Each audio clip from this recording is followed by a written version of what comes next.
అందరికీ నమస్కారం. కోట్లాది మంది దేశ ప్రజల తాలూకా ఆశయాలకు ప్రతీక, దేశ సమగ్రత కోసం, దేశ భద్రత కోసం, దేశ భవిష్యత్తు కోసం ప్రతీగా నిలిచినటువంటి ప్రధాన సేవకుడు, మనమందరం కూడా అభిమానించే నాయకుడు, మనమే కాదు ప్రపంచం గర్వించదగ్గ నాయకుడు దేశ ప్రధానమంత్రి నరేంద్ర మోదీ గారు. అలాగే విజనరీ నాయకుడు, నవ్యాంధ్రప్రదేశ్ నిర్మాత మన ప్రియతమ ముఖ్యమంత్రి వర్యులు నారా చంద్రబాబు నాయుడు గారు. అలానే మన ఉప ముఖ్యమంత్రి వర్యులు, ఆయనకి పదవులతో పని లేదు, జనం కోసం నిత్యం జీవించేటటువంటి జనసేనాని పవన్ కళ్యాణ్ గారు, రాష్ట్ర గవర్నర్ గారు అబ్దుల్ నజీర్ గారు, అలాగే వేదికలు అలంకరించినటువంటి కేంద్ర మంత్రులు, అలాగే మన తెలుగు యువతకి ఒక ఆదర్శప్రాయమైనటువంటి నాయకత్వంతో ముందుకు నడిపిస్తున్నటువంటి సోదరులు నారా లోకేష్ అన్న గారికి, ఎంపీ కలిశెట్టి అప్పలనాయుడు గారికి, ఎమ్మెల్యే మాధవమ్మ గారికి, అలాగే ఇక్కడికి విచ్చేసినటువంటి ఎంతోమంది జనప్రతినిధులకి, ఇక్కడికి విచ్చేసినటువంటి నా ఉత్తరాంధ్ర సోదర సోదరిమల్ల అందరికీ కూడా నా హృదయపూర్వకమైనటువంటి నమస్కారాలు తెలియజేసుకుంటున్నాను. ఒక 12 సంవత్సరాలైతే ఒక పుష్కరం అంటాం, 100 సంవత్సరాలైతే శతాబ్దం అంటాం. అలాంటిది యుగానికి ఒక్కసారి వచ్చేటటువంటి కార్యక్రమం అల్లూరి సీతారామరాజు విమానాశ్రయం ప్రారంభోత్సవ కార్యక్రమం అని గర్వంగా ఈ ఉత్తరాంధ్ర బిడ్డగా, మీతో పాటు ఇక్కడ పుట్టినటువంటి వ్యక్తిగా, కింజరాపు ఎర్రన్నాయుడు గారి తాలూకా బిడ్డగా ఈరోజు గర్వంగా ఉందని కూడా ఈ సందర్భంగా తెలియజేసుకుంటున్నాను. ఉత్తరాంధ్ర అంటే ప్రతి ఒక్కరు కూడా ప్రపంచం వైపు చూసేవాళ్ళు. మనకి పని కావాలన్నా, మనకి ఏ అవకాశం కావాలన్నా, మనకి పొట్ట గడవాలన్నా, ఏ కార్యక్రమం చేయాలన్నా సరే ఉత్తరాంధ్ర అంతా కూడా ప్రపంచం వైపు చూసేది. కానీ ఈరోజు మన భోగాపురం ఎయిర్పోర్ట్ చూసిన తర్వాత ప్రపంచం ఉత్తరాంధ్ర వైపు చూస్తుందన్నది గర్వంగా మన అందరం కూడా తెలియజేసుకోవాలి. అవకాశాల నిధిగా భోగాపురం విమానాశ్రయం మన ప్రధానమంత్రి గారి చేతుల మీదుగా ఈరోజు ప్రారంభోత్సవం కానుంది. అలాంటి విమానాశ్రయం ఒక 77,000 చదరపు అడుగులతో తయారవుతున్నటువంటి విమానాశ్రయం సుమారు 60 లక్షల కెపాసిటీతో తయారవుతుంది. ఎంఆర్ఓ కానీ ఎంతోమంది యువకులకి ఉద్యోగాలు ఇచ్చే అవకాశం ఇక్కడ కలగబోతుంది. ఎడ్యూసిటీ ద్వారా రేపు భవిష్యత్తులో ప్రపంచంలో ఉన్నటువంటి ఏవియేషన్ వర్క్ ఫోర్స్కి ట్రైనింగ్ మన ఉత్తరాంధ్రలో, మన భోగాపురంలో జరగబోతుందనడానికి కూడా నేను ఎంతో గర్వపడుతున్నానని తెలియజేస్తున్నాను. అటువంటి ఉత్తరాంధ్ర ప్రాంతంలో ఈరోజు ఈ భోగాపురం ఎయిర్పోర్టు మన అందరికీ కూడా సింహద్వారంలా ఉందని తెలియజేస్తున్నాను.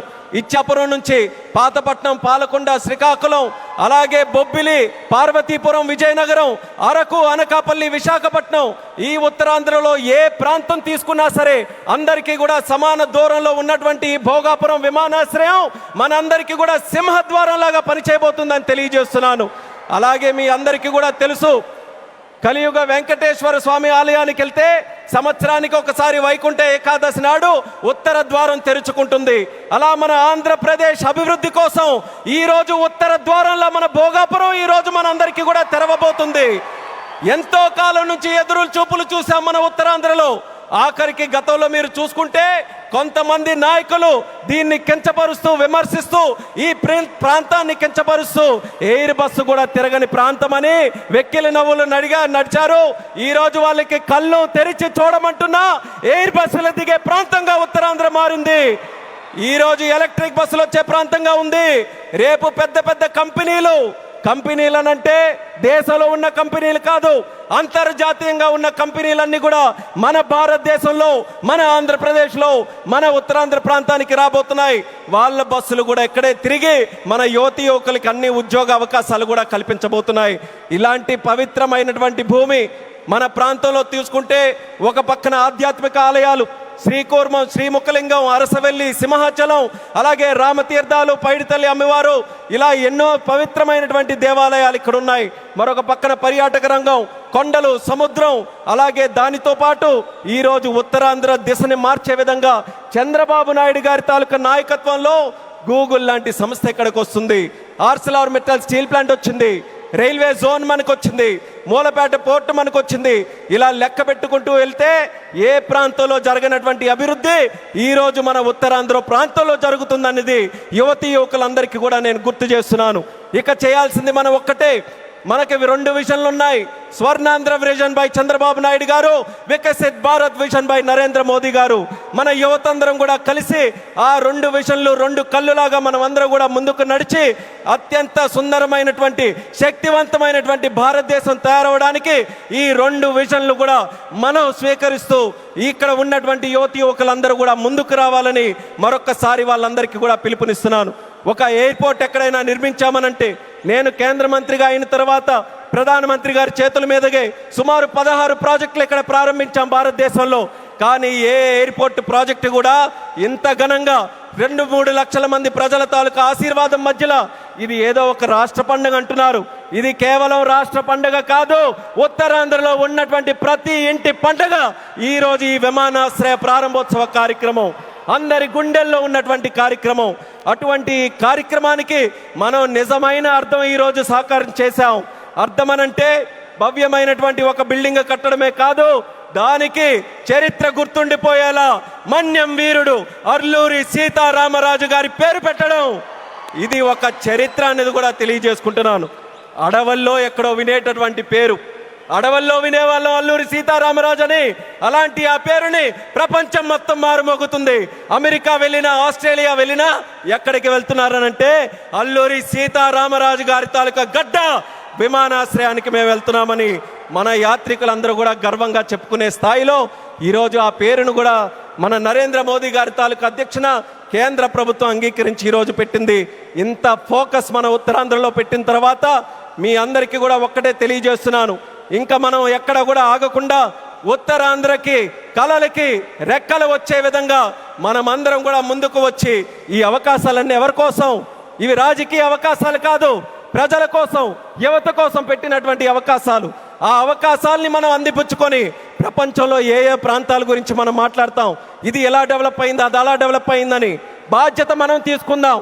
నాయకులుగా వాళ్ళ తాలూకా నిర్ణయాలను మనకి చెప్పారు, వాళ్ళ మాట నిలబెట్టుకున్నారు, అభివృద్ధి ఎక్కడికి తీసుకొని వచ్చారు. ఇక పని చేయాల్సింది మనం ఆత్మవిశ్వాసంతో ముందుకు వెళ్ళి ఈరోజు వచ్చినటువంటి అవకాశాలని సద్వినియోగం చేసుకొని ఉత్తరాంధ్రని ఉత్తమాంధ్రగా తయారు చేద్దామని ఇక్కడ ఉన్నటువంటి యువకులందరికీ కూడా పిలుపునిస్తున్నాను. అలాగే మన आदरणीय माननीय प्रधानमंत्री जी, आपको फिर से मैं भोगापुरम और उत्तरांध्र प्रांत को क्षेत्र को स्वागत करता हूं. मैं इतना इमोशनल हूं आज क्योंकि मैं भी इसी प्रांत से आता हूं. काफ़ी समय से हम सुनते आ रहे, मेरे बचपन से सुनते आ रहे, यहाँ कोई किसी के लिए अवसर नहीं है. उत्तरांध्र से लोग बाहर जाते रहते हैं काम के लिए, पर आपने वादा निभाया. आपके मार्गदर्शन में, हमारे चंद्रबाबू जी के मार्गदर्शन में यहाँ पे जो इम्पॉसिबल लगता था वो आज पॉसिबल करके दिखाया. एक गेटवे जैसा विमानाश्रय आज हमने बनाया, हवाई अड्डा बनाया, और उसके साथ ही गूगल जैसे बड़े बड़े जो ग्लोबल इंस्टीट्यूशन है वो सब भी आज विशाखापट्टनम हमारे उत्तरांध्र में आ रहे हैं. ये हमारे सब के लिए, हमारी जो ताकत है यहाँ युवाओं के लिए, ये बहुत बड़े सौभाग्य की बात है. आपने अपना वादा निभाया और मैं इस मंच से आपको वादा देता हूँ, हमारे उत्तरांध्र के युवा से वादा देता हूँ कि आपका जो विजन है विकसित भारत 2047 का विजन में उत्तरांध्र का हर युवा व्यक्ति आपके साथ खड़ा रहेगा, आपके साथ काम करेगा.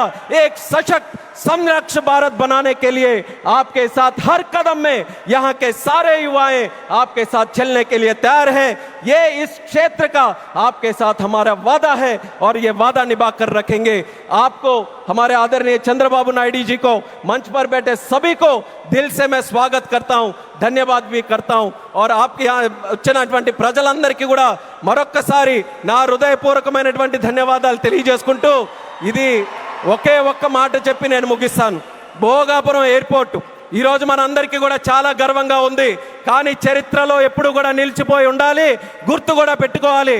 ఈ భోగాపురం విత్తనం వేసింది ఒకే ఒక్క నాయకుడు, నారా చంద్రబాబు నాయుడు గారని మళ్ళీ మళ్ళీ గుర్తు చేస్తున్నాను. 2014లో విభజించిన ఆంధ్రప్రదేశ్కి ఆయన ముఖ్యమంత్రి అయితే ఆయన ఈ ఉత్తరాంధ్ర ప్రాంతానికి గ్రోత్ ఇంజన్గా తయారు చేయాలనంటే ఇక్కడ విమానాశ్రయం పెట్టాలని మొట్టమొదటిగా ఆయన ఇచ్చేస్తే ఆ రోజు ఉత్తరాంధ్ర బిడ్డగా కేంద్ర మంత్రిగా అశోక్ గజపతిరాజు గారు ఉన్నారు, ప్రధానమంత్రిగా నరేంద్ర మోదీ గారే ఉన్నారు. ఆ రోజు ప్రారంభించాం. మళ్ళీ యాదృచ్ఛికమో దైవ నిర్ణయమో ప్రజా సంకల్పమో మళ్ళీ చంద్రబాబు నాయుడు గారు ముఖ్యమంత్రిగా ఉన్నప్పుడు నరేంద్ర మోదీ గారి చేతుల మీదుగా ప్రధానమంత్రిగా ఉంటూ మళ్ళీ ఉత్తరాంధ్ర బిడ్డగా ఈ రామ్మోహన్ నాయుడు కేంద్ర మంత్రిగా ఉన్నప్పుడు ఇది జరిగిందనంటే ప్రజల తాలూకా విశ్వాసం ఈ కూటమి ప్రభుత్వం మీద ఎంత బలంగా ఉందో ఈ విమానాశ్రయం దానికి ప్రతీక అనేది మళ్ళీ తెలియజేసుకుంటూ ఈ అవకాశం కల్పించిన ప్రతి ఒక్కరికి మరొక్కసారి నా తండ్రి గారు మరి స్వర్గీయ కింజరాపు ఎర్రనాయుడు గారికి కూడా ఈ వేదిక ద్వారా నమస్కరించుకుంటూ పెద్దలందరికీ కూడా నా తాలూకా ధన్యవాదాలు తెలియజేస్తూ ఇంత చక్కనైనటువంటి కార్యక్రమం ఏర్పాటు చేయడానికి దింసా నృత్యం చేసినటువంటి వాళ్ళకి అందరికీ కూడా మరొకసారి నా హృదయపూర్వక ధన్యవాదాలు తెలియజేస్తూ సెలవు తీసుకుంటున్నాను. జై హింద్, జై భారత్, జై ఉత్తరాంధ్ర.